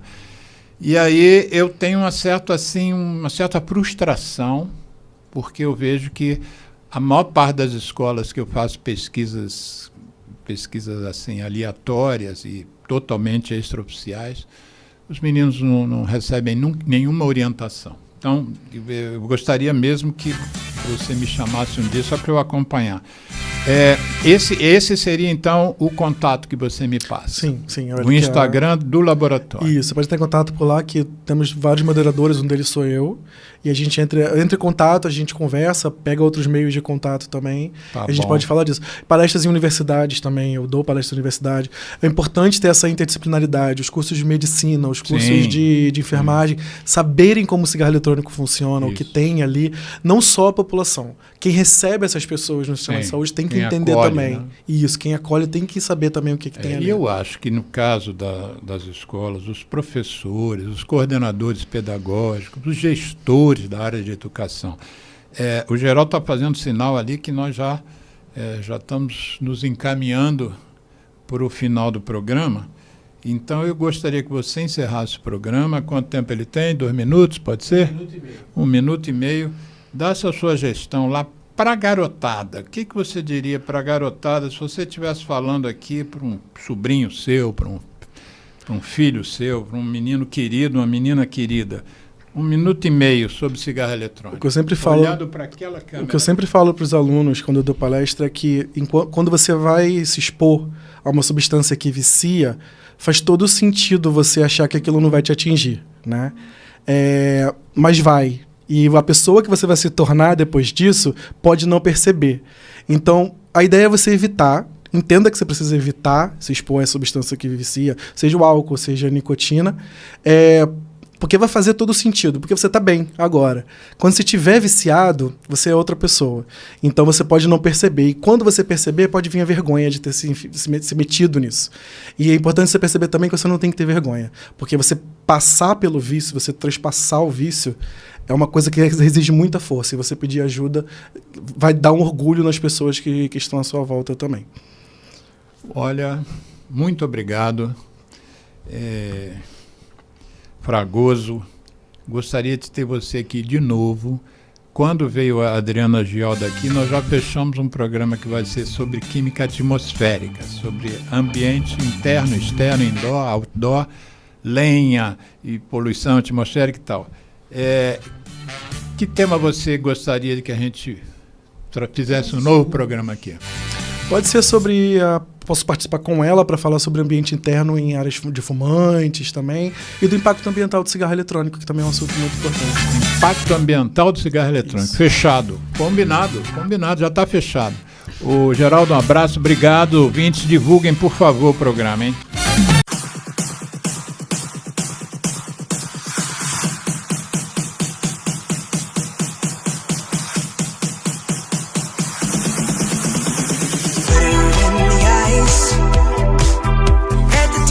Esse brasileiro descobriu algo sobre os vapes que nenhum outro cientista do mundo tinha percebido. A ciência já mostrou que fumar vape não é mais seguro do que fumar cigarro comum. O vape vicia igual ou até mais e causa doenças pulmonares graves, tanto que a fabricação e a venda é proibida em vários países, incluindo o Brasil. Mas muita gente defende que não é todo vape que é ruim, só aqueles que foram clandestinos. Um aparelho duvidoso poderia liberar metais pesados na fumaça, ou um líquido de má qualidade poderia ser mais tóxico para o pulmão. É aí que entra o trabalho do Carlos Fragoso, químico e pesquisador da PUC-Rio. Ele pensou, será que os vapes são sempre tóxicos, independente da marca, ou tem alguns que realmente não causam doença? Ninguém no mundo sabia. A equipe de brasileiros, liderada pelo Carlos, fez então testes para analisar o quão tóxicos são os líquidos dos vapes. Pegaram líquidos daqui do Brasil, dos Estados Unidos, do Paraguai, da China e da Europa, e colocaram em contato com células de laboratório. Aí veio o primeiro choque. O líquido do vape já é tóxico por natureza, ou seja, mesmo que o vape seja bem fabricado, o líquido já gera mais estresse e morte nas células do que o normal. Tem vape sim, que é mais tóxico que os outros, mas de qualquer forma, qualquer vape vai ser tóxico por causa do líquido. E o pior é que os efeitos tóxicos apareceram até em líquidos produzidos legalmente, inclusive em líquidos vindos da Europa, onde se acreditava que os vapes eram melhores. O Carlos mostrou ao mundo com ciência brasileira que o problema dos vapes não está na fabricação clandestina. O problema do vape